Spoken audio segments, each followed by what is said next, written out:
you back home, little brother. I want to get everybody home.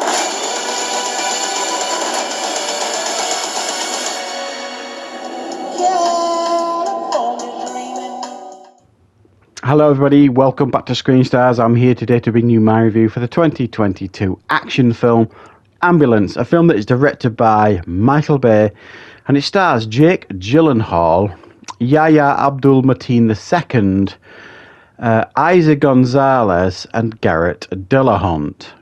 Now, the film focuses on Yahya Abdul-Mateen II's character, Will, who is a family man. He's got a wife and a young child. He's just back from the military and he needs money fast for an experimental medical procedure that I believe he needs it for his wife. So he goes to his half-brother, Danny, played by Jake Gyllenhaal, and asks him to borrow the money. Now, Jake Gyllenhaal's character is a renowned bank robber.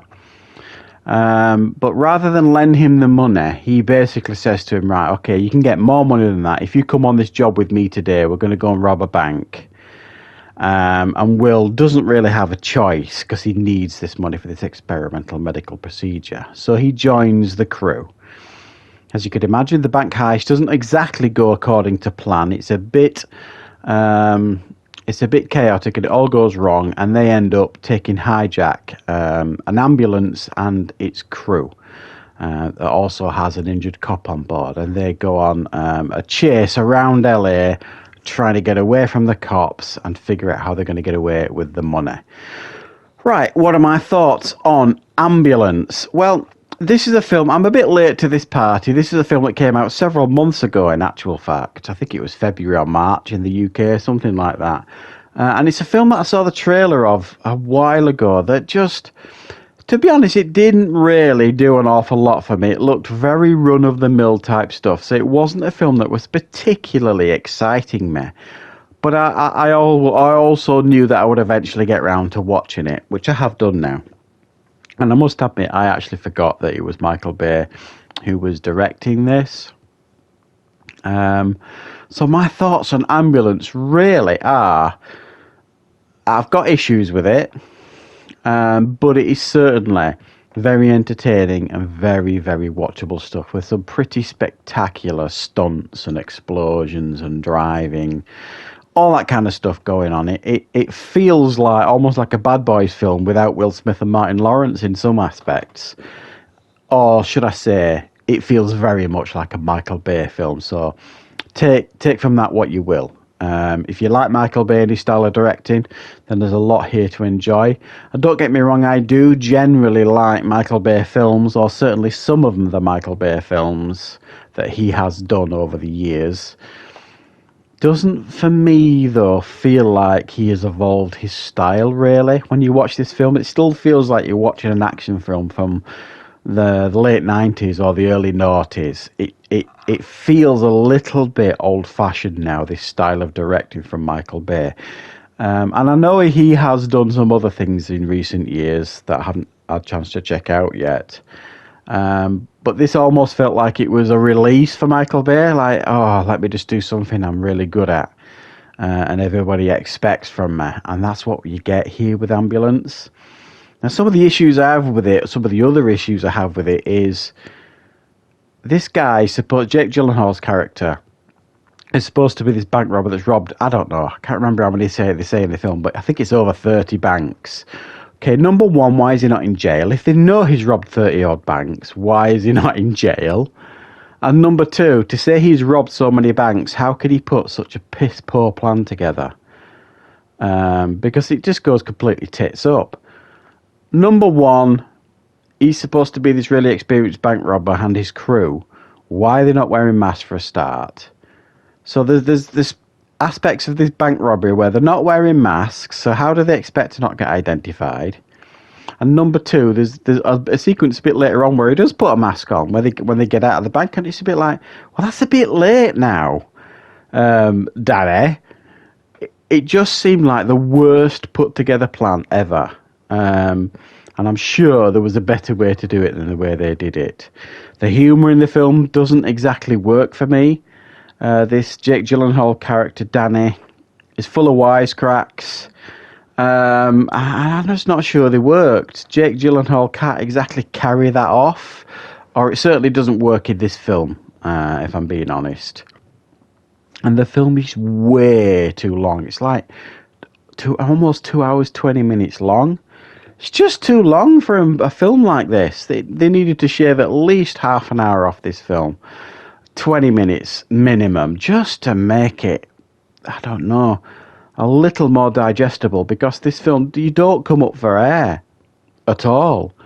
You get like this original setup of him going to see his brother, you know, the Will character, and then boom, the bank job's off, it's away, and then boom, they're in the ambulance and they're away.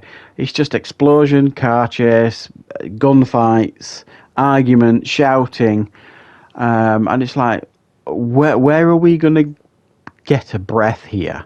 And it feels like there is no opportunity for you to kind of come up for air in this film. And it's too much for almost 2 hours and 20 minutes. It's like action porn, but not necessarily in a good way. I like the aspect of the fact that they had an injured cop in the ambulance, and a cop that they injured, actually. The Will character certainly injured. And they have to keep him alive, because if they don't, they then become cop killers, and it's all hands on, you know. Basically, they've got real bullseyes on them then. So I get that. I liked that aspect, that they had this character to keep alive. I also like the Isa Gonzalez character, Cam Thompson, the paramedic, who was working against them, trying to help the cops in some aspects, trying to save this other cop's life that's in the ambulance with them, but also kind of builds this bond and relationship with the Will character that causes a kind of a real rift between him and the Danny character, his half brother. So that dynamic is okay and watchable. It just goes on for too long, and then this whole sequence at the end of the film where he brings like these other gang people on board, the Jake Gyllenhaal character, to kind of cause diversions, that kind of goes wrong as well. And I'm not sure that's probably, I think, somewhere where they could have shaved it some of the time off, because when you actually analyse what they actually did and how they actually helped, it didn't really help. It actually made things worse. And it didn't really alter the ending at all. And the ending was okay. It was actually a little bit more complex than you might expect, because this is a film that kind of plays with the grey again. There's no clear bad guys here. I was about to say there's no clear good guys and bad guys, but there certainly is in regards to the cops. But the grey area here, this Will character, the fact that they give him this fact that he needs this money for this medical procedure for his family, might be a tired trope now, but it kind of gives you a little bit of sympathy towards him, because he's constantly trying to do the right thing. The Danny character, you have less sympathy for, even though I think they try and make you have sympathy for him by making him the wisecracker and all this kind of stuff. And a couple of times in the film he does do the right things, but really he is the bad guy, and he's not too smart a bad guy either. So I'm glad I watched this film now, but I don't think it's anything special in regards to a modern day 2022 action film. It feels like an action film from 10-15 years ago. So if you can stomach that, if you don't mind that, then there's a good action film here for you to enjoy. But it is certainly flawed, certainly in my opinion anyway. So I'm going to give this one a 7 out of 10. I do think it's okay. I do think it's watchable, but I just don't think it's anything special. So thanks for watching, guys. I hope you enjoyed this review. I will be back with plenty more content on the channel very, very soon.